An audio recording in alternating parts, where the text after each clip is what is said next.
डॉली रुबीना को जाकर सब बता देती है। क्या? ये तुम क्या बोल रही हो डॉली? समीर किसी से मिलने गया है और वो भी ये कहकर कि मेरी बीवी को पता नहीं चलना चाहिए। अब तो इसकी खैर नहीं। ना जाने किससे मिलने गया है ये। आखिर कौन है वो मनहूस चुड़ैल? अरे भाभी, आप ना एक काम करो, आप सीधे भैया को वीडियो कॉल करो, फिर दूध का दूध और पानी का पानी हो जाएगा। हाँ डॉली, तूने सही कहा। मैं अभी करती हूँ उसे वीडियो कॉल। रुबीना समीर को वीडियो कॉल करती है, लेकिन वो उसका फोन ही नहीं उठाता और वो उसे एक मैसेज करता है। मैं इस लोकेशन पर तुम्हारा इंतजार कर रहा हूँ, जल्दी आ जाओ। क्या? लेकिन भैया आपको इस लोकेशन पर क्यों बुला रहे हैं? अब वो सब तो मुझे नहीं पता डॉली, लेकिन अब इस लोकेशन पर पहुंचने के बाद ही मैं इसे अच्छे से सबक सिखाऊंगी। मेरे हाथों में तो अभी से खुजली हो रही है और आज तो मैं तुम्हारे भैया की अच्छे से धुलाई करूंगी और अपना हाथ साफ करूंगी। रुबीना गुस्से में उस लोकेशन पर जाकर समीर को मारने जा ही रही होती है कि उतने में वो वहां का डेकोरेशन देखकर चुप बैठ जाती है। अरे मेरी माँ, मत मारो मुझे और जरा एक बार इस सब पर नजर तो फेरो। ये सब मैंने खास तुम्हारे लिए बनाया है। वाव समीर, एक कैंडल लाइट डिनर सेटअप, ये सब कितना सुंदर है। अरे पिछले 2 से 3 दिनों से तुम मुझसे खफा हो ना, इसीलिए मैंने तुम्हारे लिए ये सब अरेंज किया। I love you Rubina. Love you too Sameer. लेकिन समीर, अगर तुम ये सब मेरे लिए कर रहे थे तो फिर फोन पर किसके साथ बात कर रहे थे तुम कि मेरी बीवी को कुछ पता नहीं चलना चाहिए? डॉली ने तुम्हारी सारी बातें सुन ली और मुझे आकर उसने सब बता दिया। हे भगवान, ये डॉली भी ना कभी नहीं सुधरेगी। अरे बाबा, मैं मेरे दोस्त से बात कर रहा था, वो भी था यहीं पर और उसी ने मुझे डेकोरेशन करने में मदद की है। अभी तुम्हारे आने से 5 मिनट पहले ही वो चला गया है क्योंकि उसे कुछ काम आ गया था। अच्छा, ऐसी बात है क्या? हाँ रुबीना, और प्लीज यार, मुझ पर इस तरह से बेवजह शक करना बंद कर दो और खासकर उस बेवकूफ डॉली की बेतुकी बातों में आकर मुझ पर तो बिल्कुल भी शक मत करना। ठीक है बाबा, and I am really sorry. मैंने तुम्हें फिर एक बार गलत समझा, जबकि तुम तो यहाँ पर सब कुछ मेरे लिए ही कर रहे थे। मैं भी ना एक नंबर की बुद्धू हूँ। कोई बात नहीं जान, चलो अब समय जाया करने की जगह साथ मिलकर खाना खाते हैं और प्यार भरा समय गुजारते हैं। यस माय डियर हबी, चलो।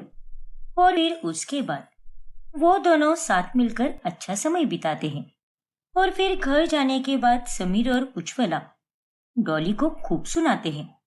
अरे माँ भैया, आप दोनों एकदम से मुझ पर अटैक नहीं कर सकते। अरे मैंने जो सुना वही जाकर बोला ना, तो उसमें गलत क्या किया मैंने? अरे वही तो तेरी गलती है। माना कि तू और तेरी भाभी के बीच में गहरा नाता है, लेकिन इसका मतलब ये नहीं है कि तू हर एक बात जाकर उसे बता दे। जरा ठीक से तो सुन लिया कर ना, समझ लिया कर, फिर जाकर बताना उसे। और उस दिन भी तेरे कारण ही हमारे बीच झगड़ा हुआ था और आज फिर से वही हुआ। अरे तू अपनी लाइफ पर ध्यान देना। हम दोनों मियाँ बीवी को अलग करने के पीछे क्यों तुली हुई है तू? अरे क्या भैया, आप भी मुझे भाभी और आपको अलग करने के लिए कोई लॉटरी मिलने वाली है क्या? तो मैं भला ये सारी बेवकूफ हरकतें क्यों करूं? मैंने कुछ नहीं किया है, बस जो सुना वही भाभी को जाकर बताया। इतना कहकर डॉली वहां से चली जाती है। फिर एक दिन खाने के समय, अरे रुबीना, आज की दाल में नमक थोड़ा कम लग रहा है। क्यों समीर बेटा, सही कहा ना मैंने? हाँ माँ। और तुम्हें क्या हुआ है रुबीना? शादी के बाद तो पहले महीने में तुमने कितना स्वादिष्ट खाना बनाया था, लेकिन आजकल तो तुम्हारे खाने में वो बात नहीं रही। अरे इससे अच्छा तो मुझे ऑफिस की कैंटीन का खाना पसंद आने लगा है। और तो और हमारी बॉस भी टिफिन लाती है, लेकिन उसका खाना कितना टेस्टी होता है। हाँ तो जाओ ना, खाओ अपनी बॉस के हाथ का ही बना हुआ खाना। मैं कल से तुम्हें टिफिन ही नहीं दूंगी। अरे बाबा, वैसी बात नहीं है। वैसी ही बात है समीर, मैं कोई दूध पीती हुई बच्ची नहीं हूँ। सब समझ सकती हूँ मैं। अरे ओ निकम्मी, क्यों हमेशा गरम तवे की तरह तपती रहती है तू? जरा ठंडी हो जा। बस जब देखो तब मेरे बेटे का खून पीने लग जाती है। और आपका बेटा जो मेरा खून चलाता रहता है, उसका क्या माँ जी? बताइए। मेरा बेटा शरीफ है। अरे खोट तो तेरी सोच में है। अरे तू है कि अपने दिमाग में कुछ भी लाती रहती है और फिर मेरे बेटे पर बेवजह शक करती है। नालायक कही की। हाँ हाँ, माँ तो अपनी बेटे की ही तरफदारी करेगी ना। वैसे भी बहुओं को बस कहने के लिए बेटी कहते हैं, लेकिन असल में तो उसे परायों की तरह ही ट्रीट किया जाता है। इतना कहकर रुबीना वहां से चली जाती है। हे भगवान, ये रुबीना भी ना, कभी कभी तो मुझे बड़ा पछतावा होता है कि इसे मैंने अपनी बहू क्यों ही बना लिया। शादी के पहले तो तुम दोनों में बहुत अच्छी जमती थी, फिर अब ये मनहूस इतनी शक क्यों करने लगी है? पता नहीं माँ कि आखिर उसे क्या हो गया है। जाने दो। ऐसे ही एक रोज। अरे तुम क्या कर रही हो डॉली? कब से अपने फोन में लगी हो? मैं तुमसे बातें कर रही हूँ और तुम हो कि अपनी दुनिया में ही खोई हो। सब ठीक तो है ना? हाँ भाभी, सब एकदम बढ़िया है। लेकिन तुम्हारे चेहरे को देखकर तो ऐसा बिल्कुल भी नहीं लग रहा। जल्दी बताओ, क्या बात है? कहीं उस लड़के ने फिर से तुम्हें कोई मैसेज तो नहीं किया ना? हाँ भाभी, उसने फिर से मैसेज किया है मुझे। कह रहा है कि एक बार पार्क में मिल लेते हैं, फिर बात करेंगे। नहीं डॉली, मैं उस लफंगे को अच्छे से जानती हूँ और तुम तो ऐसे लोफर लड़कों के पीछे मत ही पड़ो। देखना, तुम्हारे लिए ऊपर वाले ने एकदम हीरे जैसा लड़का बनाया होगा। हाँ भाभी, शुक्रिया। आप हमेशा मुझे सही सलाह देती हो और इसीलिए मैं आपको हर एक बात बताती हूँ। आप वाकई में मेरी भाभी नहीं, बल्कि मेरी पक्की सहेली हो। और तुम भी डॉली। फिर एक दिन रुबीना देखती है कि समीर किसी लड़की के साथ वीडियो कॉल पर बहुत अच्छे से बात कर रहा है। ये क्या? हाँ यार, सच में। अब बस तुम जल्दी से आ जाओ, फिर ढेर सारी बातें करेंगे और साथ मिलकर खूब घूमेंगे। हाँ बाबा, बाय, टेक केयर। ये लड़की कौन थी समीर? अरे ये तो मेरी बचपन की दोस्त है, माही, जो 2 दिनों के बाद कनाडा से इंडिया आने वाली है। मुझे उसके साथ वक्त बिताना बहुत अच्छा लगता है, क्योंकि उससे 2 मिनट बातें करने से मुझे पूरा बचपन याद आ जाता है। अपने बचपन के दोस्तों के साथ एक अलग सा ही कनेक्शन बना होता है ना? हाँ, सही कहा तुमने। इतना कहकर समीर वहां से चला जाता है, लेकिन रुबीना को बहुत गुस्सा आता है। अब इस माही का कुछ तो करना ही पड़ेगा। हर एक लड़की इसके साथ बात करके एकदम च्युइंगम की तरह चिपक ही जाती है और मेरा पति तो एकदम भोला सा है, लेकिन कहीं किसी चुड़ैल के चक्कर में पड़कर मेरा पति कहीं आवारा न बन जाए। ना बाबा ना, इन सबको रोकने का बस एक ही उपाय है कि हर लड़की को समीर की बहन और मेरी ननंद बनाना। फिर 2 दिनों के बाद जब माही समीर से मिलने आती है, तभी क्या बात है, दोनों भाई बहनों में मस्त गप्पे चल रहे हैं। ये लो नाश्ता। Well, thank you so much Rubina. लेकिन भाई बहन? कौन भाई बहन? और ये तुम क्या कह रही हो? ओफो माही, भाई बहन यानी तुम और समीर, और कौन हो सकता है? क्या? ओ हेलो, मैं इसकी बस दोस्त हूँ और ये भाई बहन एंड ऑल मेरे बस की बात ही नहीं है। अरे बाबा, अब ये शादीशुदा हो गया है ना, तो अब से इसकी जितनी भी सहेलियां होंगी वो सब एक प्रकार से इसकी बहन ही तो होंगी ना। इसका मतलब मेरी नंदे। सिंपल। क्या? नंदे मतलब? अरे पति की बहन को ननंद ही तो बोलते हैं ना माही। इतना भी नहीं पता क्या तुम्हें? नो वे रुबीना। हंसो मत माही, मैं सीरियस होकर तुमसे कह रही हूँ। अरे चिल बाबा चिल। अच्छा और बताओ माही, कनाडा में तुम्हारा काम कैसे चल रहा है? चलो, अब तो मैंने इन दोनों के रिश्ते को एक नाम भी रख दिया है, तो अब ये दोनों भाई बहन हो चुके हैं। अब ऐसे ही हर एक लड़की को मैं इसकी बहन बना दूंगी, ताकि मेरे पति पर डोरे कोई भी ना डाल पाए और सबकी आंखों में मिर्ची चली जाए। फिर माही के जाने के बाद तुम भी ना रुबीना, खामखा कुछ भी बोल रही थी माही के सामने। अरे उसे ननन का मतलब भी नहीं पता और तुम हो कि उसे अपनी ननन बनाने चली थी। हाँ तो उसमें गलत क्या किया मैंने? अब वो तुम्हारी बहन है तो मेरी तो ननद ही हुई ना। क्यों तुम उसे अपनी बहन नहीं मानते क्या? देखो समीर, एक लड़का और लड़की बस अच्छे दोस्त नहीं हो सकते और ये बात तो मैं अच्छे से जानती हूँ। इसीलिए मुझे तुम टोपी पहनाने के बारे में सोचना भी मत। अरे यार, तुम्हारा टेप फिर से शुरू हो गया क्या? और तुम्हें किसने कहा कि एक लड़का और लड़की कभी दोस्त नहीं हो सकते? अरे बिल्कुल हो सकते हैं। और अब मैं क्या करूं?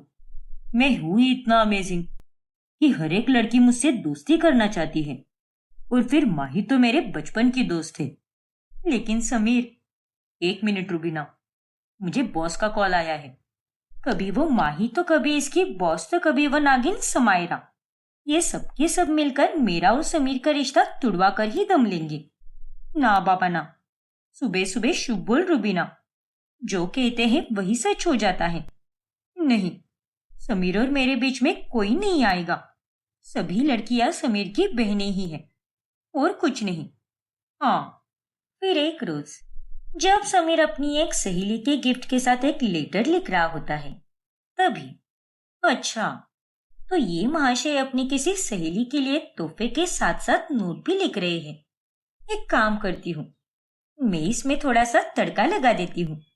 फिर रुबीना उस नोट पर अंत में कुछ लिख देती है, तुम्हारा प्यारा भाई समीर। क्या?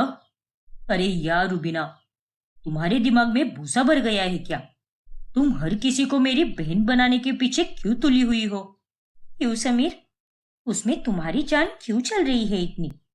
अब तुम्हें इस उम्र में बाकी लड़कियों के साथ ब्याह रचाना है क्या? नहीं ना, तो तुम तो चुप ही रहो और यही नोट देना अपनी उस निकम्मी सहेली को जिसे भी तुम ये देने जा रहे हो। हे भगवान, उठा ले मुझे। अरे भगवान उठाए उन सारी नालायक लड़कियों को जो तुम्हारी और मेरी लव स्टोरी की दुश्मन बनी बैठी है। अब जाओ मेरी नई ननन, मेरा मतलब तुम्हारी नई बहन तुम्हारे तोहफे का इंतजार कर रही होगी। इस तरह से रुबीना धीरे धीरे करके समीर की हर एक सहेली को उसकी बहन और अपनी ननन बनाने लगती है। और ये सब देखकर डॉली को भी बहुत मजा आता है। क्या बात है भाभी, क्या तरकीब आजमाई है आपने। हर लड़की को भैया की बहन बनाने से तो उस पर कोई लाइन भी नहीं मार पाएगा और वो सिर्फ आपके ही रहेंगे। हाँ डॉली, अब तक मैंने 2 से 3 नंदे तो बना ही ली है। अब देखना, इसकी 50 सहेलियों को इसकी बहनें और अपनी 50 नंदे ना बना लूं तो मेरा नाम भी रुबीना नहीं। ऑल द वेरी बेस्ट भाभी, चक दे फटे। फिर एक दिन जब रुबीना उज्ज्वला के साथ बाजार में खरीदारी करने गई होती है तभी वहां से लौटते समय उसकी नजर एक कपल पार्क पर जाती है। काश समीर ऑफिस के काम से फ्री होता तो मैं उसके साथ यहाँ पार्क में कितना अच्छा समय बिता पाती। अरे ओ कामचोर, खुद तो एक ही थैली पकड़ रखी है और मुझे एक ही 2-2 थैलियां पकड़ा दी। ये ले दूसरी थैली, निकम्मी कही की। अरे माँ जी, जरा जगह देखकर तो ताने दिया कीजिए ना। जहां पर जाओ वहां पर बस मेरी इज्जत की धज्जियां उड़ाती रहती हो आप। अरे तू है ही उसी लायक, अब चल फटाफट। उतने में रुबीना की नजर कपल पार्क में बैठे हुए समीर और समायरा की तरफ जाती है। ये तो समीर है और वो भी नागिन समायरा के साथ। देखिए माँ जी, आपका बेटा यहाँ कपल पार्क में क्या गुल खिला रहा है। समीर उन दोनों को साथ में देखकर उज्ज्वला और रुबीना दोनों हक्का बक्का रह जाते हैं। अब आगे क्या होगा जानने के लिए हमारा अगला भाग देखना ना भूलें। और अगर आपने हमारा चैनल सब्सक्राइब नहीं किया है तो अभी सब्सक्राइब कीजिए और बेल आइकॉन दबाना ना भूलें। मिथिला और चंदन घर पर पहुंचते हैं और तभी अच्छा हुआ जो आ गए आप दोनों। अब अपने लाडले बेटे के कारनामे देखिए। पिछले आधे घंटे से बाहर खड़ी हूँ लेकिन उसने तो अभी तक दरवाजा भी नहीं खोला। तू रुक जा बहू, मैं देखती हूँ। गर्भ बेटा, ए गर्भ बेटा, दरवाजा खोल दे। बेटा, दरवाजा खोल बेटा। तभी गर्ग तुरंत दरवाजा खोल देता है। वाह देवर जी वाह, अरे कितनी देर से मैं घंटी बजा रही थी और आपको आवाज भी लगा रही थी, तो आपने दरवाजा क्यों नहीं खोला? और जब माँ जी आ गई तो बराबर से दरवाजा खोल दिया। देखिए माँ जी, पापा जी, मेरा शक सही था। पड़ोसन ने कहा था कि लड़की गई है घर के अंदर। अब देखो, बानी ही थी वो लड़की। ये आप क्या कह रही हो भाभी? हम दोनों तो कब से घर पर ही है और साथ मिलकर एक मूवी देख रहे हैं। और अगर आपने कोई घंटी बजाई होती तो हमें आवाज तो सुनाई देती ना। हाँ भाभी, अगर हमें आवाज आ जाती तो हम दरवाजा जरूर खोल देते, लेकिन हमें तो कोई आवाज सुनाई ही नहीं दी। चुप रहो तुम दोनों और झूठ बोलना बंद करो। जरूर अंदर बैठकर रोमांस चल रहा होगा इन दोनों का, इसलिए मेरी आवाज सुनकर भी इन्होंने दरवाजा नहीं खोला।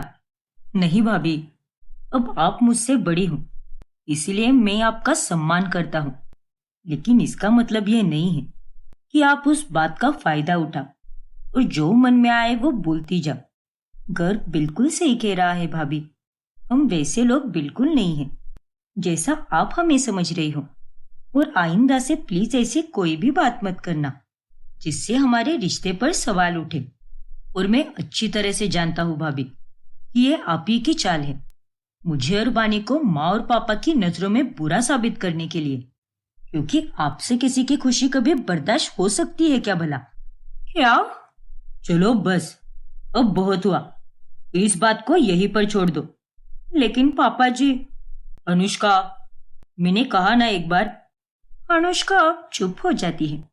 फिर बाद में, अरे माँ जी, आपने देवर जी और उस बानी को डांटा क्यों नहीं? वो दोनों मुझे कितना बोल रहे थे।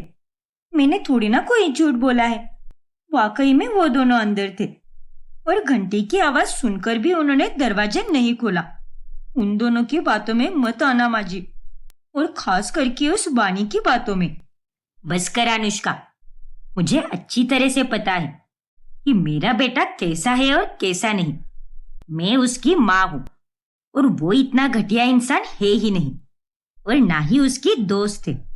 इसीलिए तू अपनी घटिया बातों से मुझे भड़काना बंद कर दे और जरा अपने बचे हुए कामों पर ध्यान दे। इतना कहकर मिथिला वहां से चली जाती है और अनुष्का को मिथिला पर बहुत गुस्सा आता है। मन तो करता है कि इस बुढ़िया की हड्डी पसली एक करके इसे पंखे से उल्टा लटका दूं। नालायक कहेगी। अब गुजरते दिनों के साथ साथ बानी का गर्व के घर आना जाना बढ़ने ही लगता है। फिर एक दिन अचानक से चंदन की तबीयत बिगड़ जाती है और उसे हॉस्पिटल में एडमिट करना पड़ता है।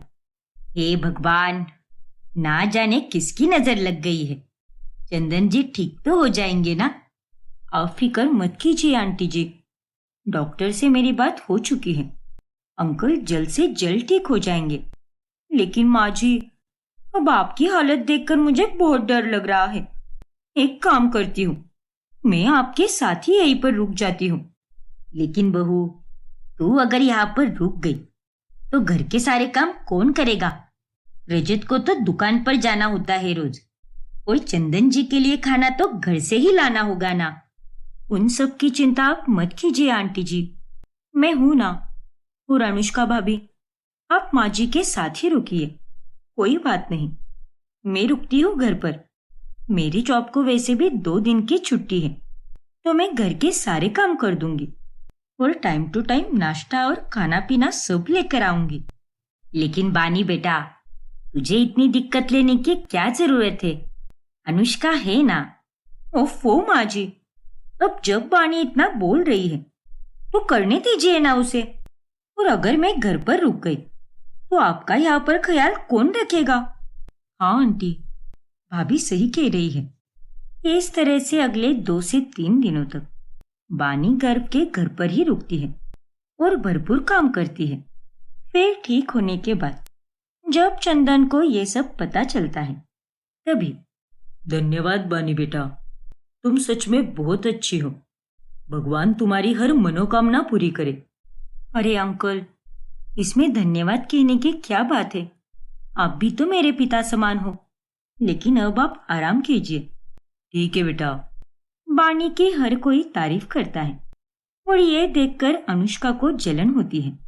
फिर ऐसे ही एक रोज, वाह बानी बेटा, ये ड्रेस तो तुम पर बहुत सुंदर लग रहा है, तुम्हें किसी की नजर ना लगे। सच में आंटी? Thank you. वेलकम बेटा। हाँ, इसमें ऐसा क्या है माँ जी? अरे ऐसे ड्रेस तो कल ही देखे थे मैंने चोर बाजार में, वहां पर तो ये 50 रुपए में मिल रहे थे, और ये जरूर वही का ही माल पहना है इसने। क्या अभी भाभी, सच में कुछ भी बोलती हो। चोर बाजार में इस ड्रेस की फर्स्ट कॉपी बेच रहे होंगे, लेकिन मेरा ये ड्रेस पूरे 2000 रुपए का है और एकदम ब्रांडेड है ये। क्या? इतना महंगा? हाँ भाभी, अब मैं थोड़ी ना आपकी तरह घर पर बैठी हुई हूँ। मैं एक अच्छी पोस्ट पर जॉब करती हूँ, तो अपने लिए इतना खर्चा तो कर ही सकती हूँ ना।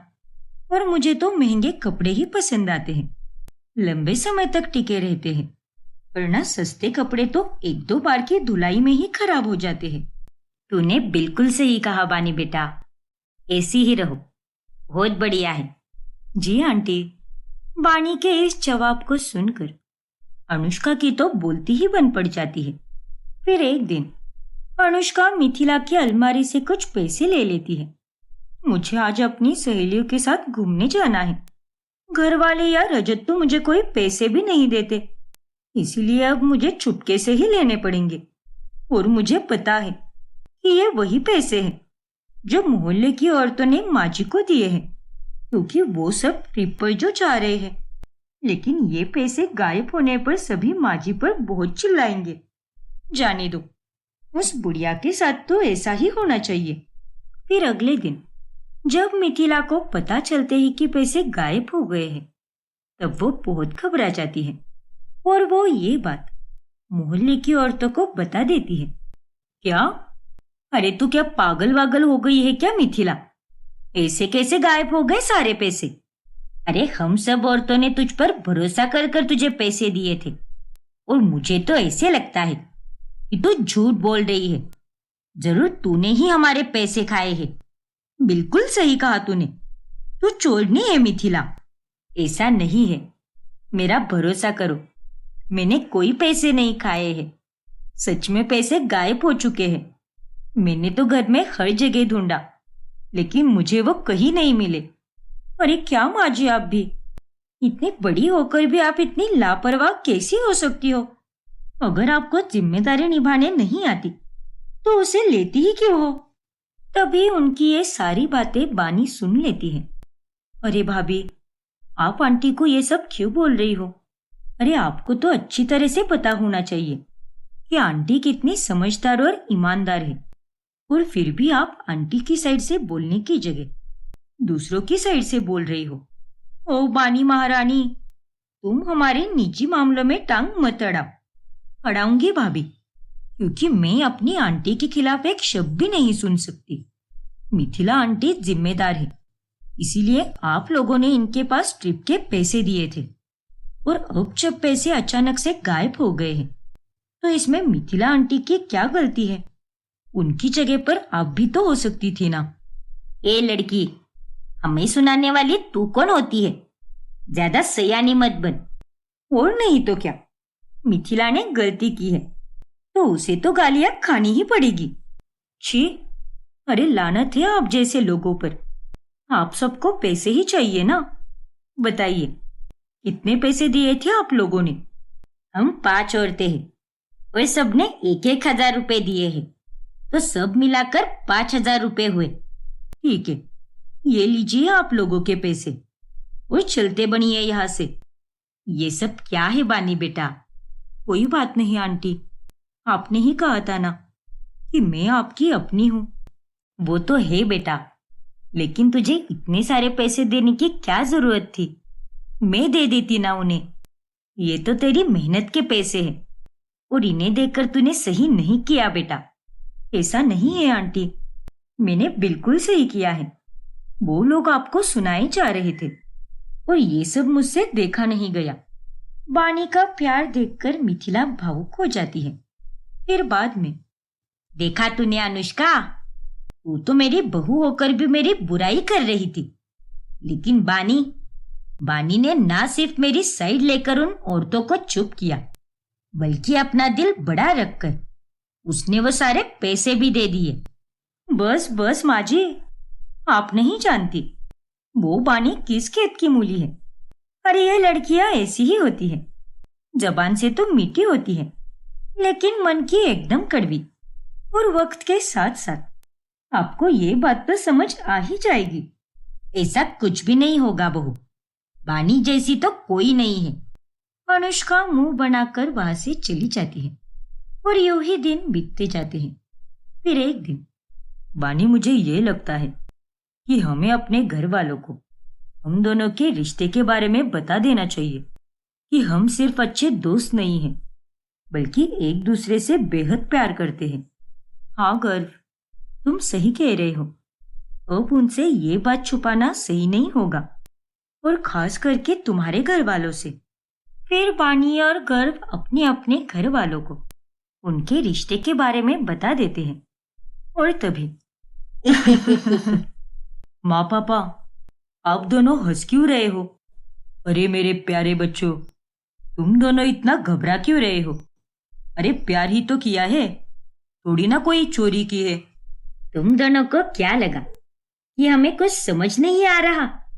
अरे हम पहले से ही जानते थे कि तुम दोनों बस अच्छे दोस्त नहीं, बल्कि अच्छे प्रेमी हो। क्या? हाँ, और हम दोनों को तुम्हारे इस रिश्ते से कोई ऐतराज नहीं है। उल्टा हम दोनों तो दुनिया के सबसे भाग्यवान सास ससुर होंगे, जिन्हें बानी जैसी बहू मिलेगी। हे भगवान, मुझे तो विश्वास ही नहीं हो रहा कि आप और अंकल मान गए हो। हाँ बानी, मुझे भी, वरना तो मैं सोच ही रहा था कि कहीं पापा गुस्सा होकर मेरी चप्पल से कुटाई ना कर दे। नहीं बेटा, ऐसा तो मैं तब करता जब बानी कोई गलत हरकत करती, लेकिन तुम दोनों में भी बहुत अच्छे गुण हैं, और तुम दोनों का प्यार भी काफी पवित्र और संस्कारों वाला है, जिसमें कोई बुराई नहीं है। तुम दोनों एक दूसरे की कितनी इज्जत करते हो, इतना समझ कर लेते हो, एक दूसरे के परिवार को अपना ही परिवार मानते हो, और साथ में रहने के लिए इससे ज्यादा और क्या चाहिए? देखो बच्चों, हमारी तरफ से तो हाँ है, लेकिन बानी बेटा, तुम्हारे घर वालों का क्या कहना है? हाँ आंटी, हाँ ही है। माँ और पापा आपको मिलने आने ही वाले हैं। अरे वाह, फिर तो ये बहुत अच्छी बात है। ये सब देखकर अनुष्का अब घबरा जाती है, और फिर बाद में वो चंदन और मिथिला के पास आकर कहती है, अरे माँ जी, पापा जी, आप दोनों ये सब क्या कर रहे हो? अरे देवर जी और बानी तो दूर ही रहे, लेकिन उनसे ज्यादा तो आप दोनों ही शादी के लिए उछल रहे थे। अभी तक तो देवर जी कमाते भी नहीं हैं, और ऐसे में आप उनकी शादी के बारे में कैसे सोच सकते हो? तुझे उन सब की चिंता करने की कोई जरूरत नहीं है। हम लोग अभी जिंदा है, तू बस अपने काम पर ध्यान दे। हाँ बहू, हम घर के बड़े हैं, और हम जो भी करेंगे सही ही करेंगे, और तुझे हमें कोई सलाह मशवरा देने की कोई जरूरत नहीं है। फिर अनुष्का गुस्सा होकर वहां से चली जाती है। यहाँ पर यह सब क्या हो रहा है? नहीं नहीं, वो बानी एक नंबर की चालाक और साहसी लड़की है, और उसके आने से मेरा तो पत्ता ही कट जाएगा। ना बाबा ना, चाहे कुछ भी हो जाए, मैं उस बानी को अपनी देवरानी बनने ही नहीं दूंगी। अब आगे क्या होगा जानने के लिए हमारा अगला भाग देखना ना भूलें। और अगर आपने हमारा चैनल सब्सक्राइब नहीं किया है तो अभी सब्सक्राइब कीजिए और बेल आइकॉन दबाना ना भूलें। रोहित अब सुबह सुबह ऑफिस के बाहर चला जाता है, और जब अमायरा का ऑफिस छूटता है तभी वो रोहित को देखकर आश्चर्यचकित रह जाती है। रोहित बेबी, तुम सुबह के 4 बजे यहाँ पर क्या कर रहे हो? जाहिर सी बात है, तुमसे मिलने आया हूँ जान। अरे लेकिन तुमने अपनी नींद बर्बाद क्यों की? अभी थोड़ी ही घंटों में तुम्हारी शिफ्ट भी शुरू हो जाएगी। वो सब छोड़ो अमायरा, मुझे तुमसे कुछ जरूरी बात करनी है। कैसी जरूरी बात? अरे अब तो घर में भी हमें ठीक से बात करने के लिए नहीं मिलता। हर वक्त पलक मेरे आसपास मक्खी की तरह मंडराती रहती है। और अगर मैं कहीं बाहर जाऊं तो माँ मुझे फौरन कॉल करने लगती है। इसीलिए हम दोनों ना तो ठीक से मिल पा रहे हैं, ना ही एक दूसरे से बात कर पा रहे हैं। इसीलिए मैंने ऐसा सोचा है जिससे सारी मुसीबत की जड़ ही मिट जाए। अरे वाह, लेकिन क्या सोचा है तुमने बेबी? देखो बेबी, वैसे भी तुम अकेले ही रहती हो, तो मेरे ही घर पर रहो ना, वो भी पेइंग गेस्ट बनकर। क्या? हाँ बेबी, इसके चलते हम दोनों एक ही छत के नीचे आराम से रह पाएंगे। और थोड़े पल के लिए ही सही, पर एक दूसरे को देख तो पाएंगे और एक दूसरे को चुपके से मिल भी पाएंगे। लेकिन तुम्हारे घर वालों को शक हुआ तो? अरे बाबा, हम दोनों छुप छुप कर मिलेंगे ना, और उनके सामने हम ऐसा नाटक करेंगे जैसे कि हम अनजान हैं और पहली बार मिल रहे हैं। वैसे भी पलक और माँ को नहीं पता होगा कि हम दोनों एक ही कंपनी में काम करते हैं। तो बताओ, कैसा लगा मेरा ये प्लान? तुम्हें मान गई बेबी। बहुत ही ढांसू प्लान बनाया है तुमने। थैंक यू सो मच जाने मन। और इस तरह से अमायरा रोहित के घर पर पेइंग गेस्ट बनकर रहने आ जाती है। विनीता को पैसे मिल रहे थे, इसीलिए उसने बिना सोचे समझे अमायरा को घर पर रहने के लिए जगह भी दे दी। शुक्रिया आंटी, आजकल किराया कितना ज्यादा हो गया है, लेकिन आपके यहाँ पर मुझे अच्छे और किफायती दाम में रहने के लिए एक बहुत ही अच्छी जगह मिल गई। अरे कोई बात नहीं, ये मेरी बहू है पलक और ये मेरा बेटा रोहित। अच्छा, हेलो पलक। हेलो रोहित। हेलो।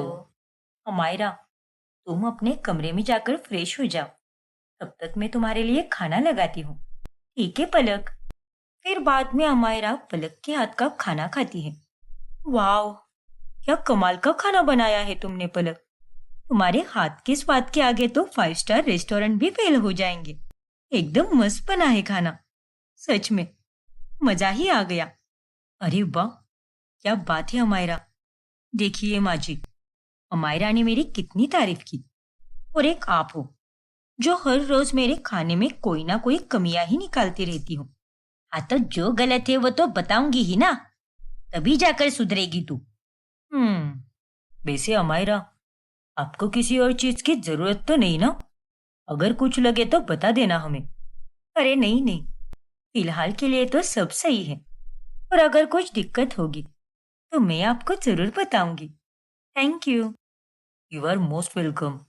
फिर शाम होने पर जब विनीता और पलक दोनों बाजार गई होती हैं, तभी रोहित ऑफिस से आता है और अमायरा के साथ प्यार भरे पल बिताता है। मैं कब से तुम्हारा ही इंतजार कर रही थी जानू। तुम्हारी माँ और बेबी दोनों बाहर गए हैं। क्या बात कर रही हो? रुको, अभी माँ को फोन करके बोलता हूँ कि मेरे लिए रबड़ी लेकर आए। रबड़ी लेने के लिए उन्हें 20 से 25 मिनट लाइन में खड़ा रहना पड़ेगा, और तब तक हमें एक साथ बिताने के लिए एक्स्ट्रा समय भी मिल जाएगा। हाँ बेबी, जल्दी बोल दो उन्हें। फिर रोहित विनीता को कॉल करके रबड़ी लाने के लिए कह देता है, और फिर वो दोनों रोमांस करने लगते हैं। लेकिन थोड़ी ही देर बाद में अचानक से घर की घंटी बजती है। ओ तेरी, अब कौन आ गया होगा बेबी? पता नहीं जान, माँ और पलक तो मिष्ठान भंडार से रबड़ी ले रही होंगी, इसीलिए वो दोनों तो नहीं हो सकती। 1 मिनट रुको, मैं देखता हूँ।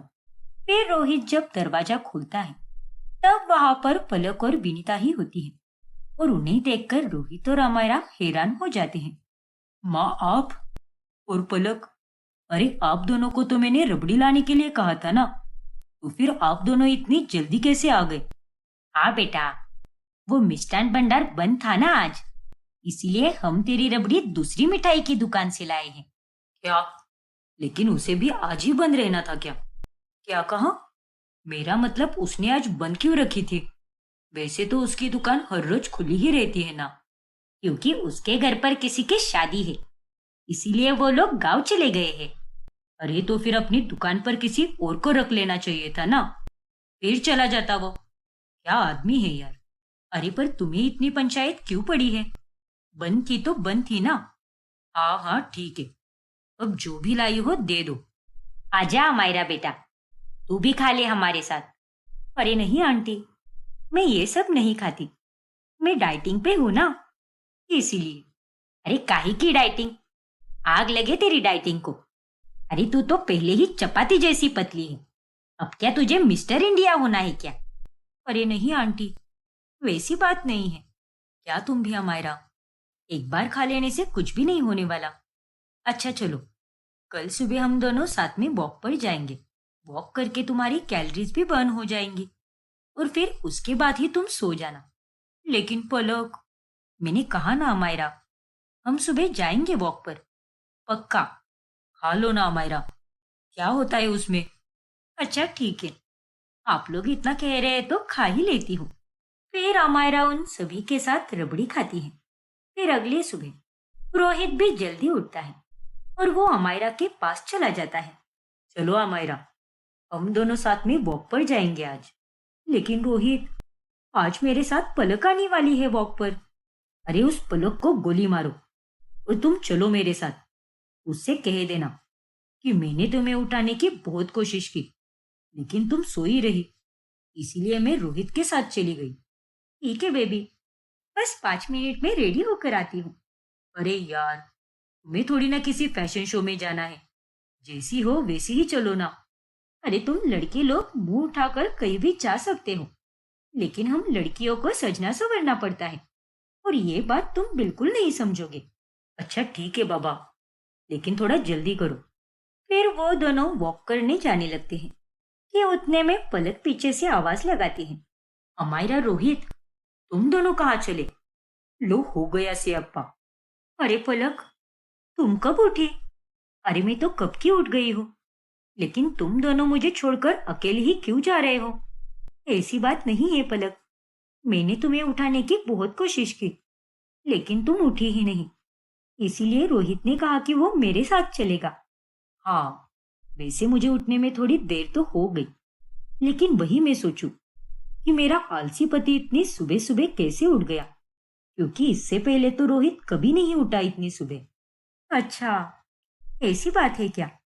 अरे पलक, अब जब तुम उठ ही गई हो तो चलो तीनों साथ मिलकर चलते हैं। अरे नहीं नहीं, हम दोनों लेडीज में तुम्हारा क्या काम है?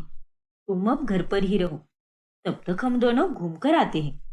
अरे लेकिन लेकिन वेकिन कुछ नहीं, चलो अमायरा। फिर पलक अमायरा को अपने साथ लेकर जाती है और उन्हें देखकर रोहित का मुंह एकदम छोटा हो जाता है। ये मेरी बीवी भी ना मुझे कभी चैन से जीने नहीं देगी। अमायरा और पलक वॉक करके घर आते आते जूस पीते हैं। मजा आया ना आज? हाँ पलक, बहुत मजा आया। अब हम ऐसे ही रोजाना वॉक करने जाएंगे। क्या? हाँ। ओ नो, ये रोहित की बीवी तो च्युइंग गम की तरह चिपके जा रही है मुझसे। खैर, अब से ही लेकर मैंने इसे नखरे दिखाए या फिर रोहित के साथ ज्यादा बातचीत की तो इसे और उस बुढ़िया को मुझ पर शक हो सकता है। घर में रहने के लिए मुझे इस पलक के साथ अच्छा संबंध बनाना ही होगा, फिर चाहे कुछ भी हो जाए। फिर एक दिन जब अमायरा छोटे कपड़े पहनकर घर में घूम रही होती है, तभी वाव पलक, तुम पर यह ड्रेस कितना जच रहा है।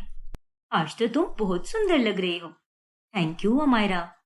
अरे इसने तो अच्छे ही कपड़े पहने हैं, लेकिन तूने ये चड्डा क्यों पहना है? लाज शर्म कुछ है कि नहीं तुझ में? मेरा बेटा अभी ऑफिस से आता ही होगा और हम संस्कारी लोग हैं। हमारे घर पर ऐसे अभद्र कपड़े नहीं पहनते हैं। अब जा, जल्दी से इसे बदल कर आ जा। उतने में वहां पर रोहित ऑफिस से घर लौटता है और वो ये सब देख लेता है। जाने दो नवा, उसमें क्या होता है। अब जिसे जिन कपड़ों में सुरक्षित और अच्छा महसूस होता है वो वही कपड़े पहनेगा ना। वो सब तो ठीक है, लेकिन ये मेरा घर है और तू इसकी तरफ से मत बोल और अपना मुंह उस तरफ करके अपने कमरे में चला जा, वो भी अभी के अभी। ठीक है माँ। फिर रोहित अपने कमरे में चला जाता है। माफ कीजिए आंटी, मुझे ऐसे कपड़े पहनना बहुत पसंद है, इसीलिए मैं इन्हें पहनना बंद नहीं कर सकती। अरे तो फिर इसे अपने कमरे में ही पहना करना। तू यहाँ किराए के कमरे में रहती है, किराए के घर में नहीं, और तेरी रात की शिफ्ट होती है, तो तू दिन भर अपने कमरे में ही रहा करना। खाना पीना बनेगा तब हम तुझे बुला लेंगे। लेकिन दिन भर पूरे घर में ऐसे मत घुमा कर। ये घर हमारा है, तो इसे तू अपना मत समझ। बड़ी आई चड्डा पहनकर घूमने वाली। ऐसा मत कहिए ना माँ जी। अब अमायरा के आने से मुझे भी कोई तो बातचीत करने वाला मिल गया है, और वो जब दिन भर अपने कमरे में ही रहेगी तो उसे कितनी घुटन महसूस होगी। उसके साथ इतनी नाइंसाफी मत कीजिए ना माँ जी। अगर इस बुढ़िया ने मुझे कमरे में रहने के लिए कह दिया तो फिर मैं रोहित को देख भी नहीं पाऊंगी और उससे छुप छुप कर मिल भी नहीं पाऊंगी। नहीं नहीं, मुझे इसे रिझाना ही होगा। आंटी, आंटी आप कहती है तो मैं ये छोटे कपड़े अपने कमरे में ही पहनूंगी, बाहर इसे पहनकर बिल्कुल नहीं आऊंगी।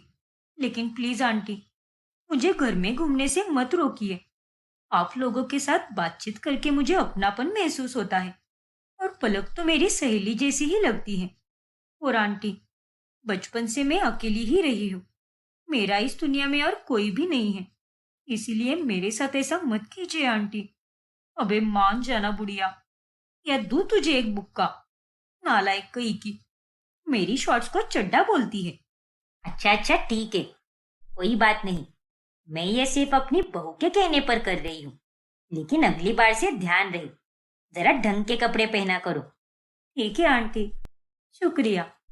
अमायरा और पलक की अब बहुत अच्छे से बनने लगती है।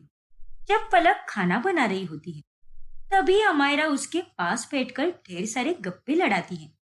ऐसे ही एक दिन जब रोहित हाफ डे लेकर जल्दी घर लौटता है तभी, ओफो, आज मुश्किल से हाफ डे मिला है।